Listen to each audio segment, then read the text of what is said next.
Hello guys, good morning, नमस्ते सबैजनालाई। आरामै होला। पानी परेको छ आज है, धेरै दिन पछाडि मौसम अब सफा हुन्छ होला जस्तो लागिरहेछ मलाई है। झरी परेको छ, म पनि घरभित्रै छु। अब नयाँ भ्लगमा स्वागत छ। अब घर पनि भ्लगभित्रै हो मेरो। अब केही समय पछाडि चाहिँ घर बाहिर हुन्छ, राम्रो ठाउँ राम्रो देशको भिडियो भ्लगहरू हेर्न सक्नुहुन्छ हजुरहरूले। नयाँ साथीहरू हुनुहुन्छ भने सबैजनाले अब सब्सक्राइब गर्नु होला मेरो नयाँ च्यानलमा, लाइक सेयर गर्नु होला। सबैजनालाई, नयाँ साथीहरूलाई स्वागत छ। जस आजको यो चिसो मौसममा नयाँ भ्लग बनाऊ भनेर एउटा विषयवस्तुलाई समेटेर चाहिँ म आएको छु होइन। खासमा यो तपाईँहरूले अब केही समय अगाडि चाहिँ सुन्नुभएकै होला, काण्ड भन्ने 7.2 भन्ने त्यो गङ्गु छेत्री भन्ने एउटा केटीको उसको वास्तविक कुराहरू चाहिँ हामीले रिसर्च गरेर चाहिँ पत्ता लगाइसकेको छौँ। वास्तविक कुरा चाहिँ के रहेछ भन्दाखेरि वास्तवमा हामीले चाहिँ हिजोसम्म आजसम्म त्यो दिन जुन दिनदेखि अब भिडियो आउट भयो नि त सामाजिक सञ्जालमा धेरै ठाउँमा देख्न पायो हामीले नि होइन।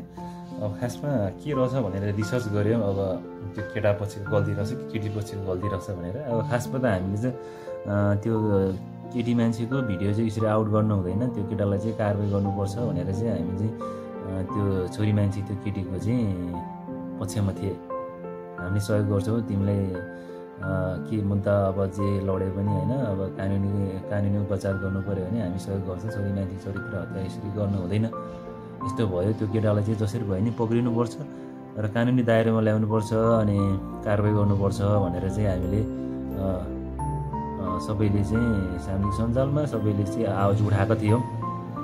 तर वास्तविक कुराहरू हामीले गर्दाखेरि रिसर्च गर्दै जाँदाखेरि चाहिँ वास्तवमा यस्तो रहेछ। हामीले चाहिँ हिजोसम्म आजसम्म त्यही केटीको पक्षमा सपोर्ट गरिरहेको थिएँ। हामी सपोर्ट गर्छौँ, त्यो केटालाई जसरी भयो नि खोज्नुपर्छ र उसले कानुनी कारवाही गर्नुपर्छ भन्ने विषयमा थिए। तर वास्तविक अब त्यही केटासँग चाहिँ हामीले त्यो रिसर्च गरेर कुरा बुझ्दाखेरि चाहिँ वास्तविक कुरा त्यो होइन रहेछ। वास्तवमा त्यो केटी मान्छे ठिक छैन रहेछ, खतम रहेछ। हामीले हिजोसम्म सपोर्ट गरेको थिएँ, आजबाट हामीले इग्नोर गरिसक्यौँ। त्यो वास्तविक कुरा थाहा पाएर चाहिँ वास्तविक कुरा के रहेछ भन्दाखेरि त्यो एउटा भिडियो आउट गर्ने केटा पनि उसको फ्यामिली भएको मान्छे रहेछ, बच्चा होइन, परिवार भएको मान्छे रहेछ। खासमा ऊ बोयफ्रेन्ड गर्लफ्रेन्ड पनि होइन रहेछ। हामीले त सुरुमा त सोचेको थिएँ अब रिलेसनसिपमा होला, माया प्रेममा एकअर्कामा अब कुनै बेला अब आवेगमा आएर यस्तो भिडियोहरू आउट भयो होला। अब त्यसमा चाहिँ अब त्यो केटा मान्छेले चाहिँ गल्ती स्वीकार्नुपर्छ कि कानुनी कारवाही गर्नुपर्छ, ऊ आफैले भन्नु पऱ्यो भनेर चाहिँ हामी चाहिँ त्यो छोरी मान्छेको त्यो केटीको गङ्गु छेत्रीको चाहिँ सपोर्टमा थिए।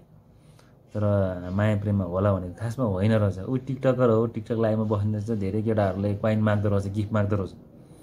अनि गिफ्ट माग्ने क्वाइन माग्ने, जसले क्वाइन दिन्छ जसले गिफ्ट दिन्छ उसलाई चाहिँ शरीरको विभिन्न अङ्गहरू देखाउन तयार हुने रहेछ। कस्तो केटी हो यो? छोरी चेलीहरूले म भन्छु यस्तो पैसाको लागि चाहिँ यस्तो काम कसैले नगर्ने। त्यो क्वाइनको लागि, पैसाको लागि, अनि इज्जतभन्दा ठुलो पैसा होइन। पैसा भनेको आज कमायो भोलि जान्छ, भोलि कमायो पछि जान्छ, फेरि आउने जाने क्रम भइरहन्छ पैसाको चाहिँ। इज्जत भनेको एकचोटि हो, एकचोटि बनाउने, एकचोटि फुटेपछि एकचोटि गएपछि त्यो जिन्दगीभर फर्केर आउँदैन, त्यसमा दाग लागेकै हुन्छ नमरेसम्म। त्यही भएर त्यस्तो कार्यहरू नगर्नु होला। वास्तविक कुरा के रहेछ भने चाहिँ अब त्यही भिडियो आउट गर्ने केटाले भनेअनुसार चाहिँ मलाई यति क्वाइन पुऱ्याइदेऊ, म तिमीलाई चाहिँ जे पनि देखाउँछु भनेको रहेछ। त्यही विषयमा उसले क्वाइनहरू दिएछन्, गिफ्टहरू दिएछन्।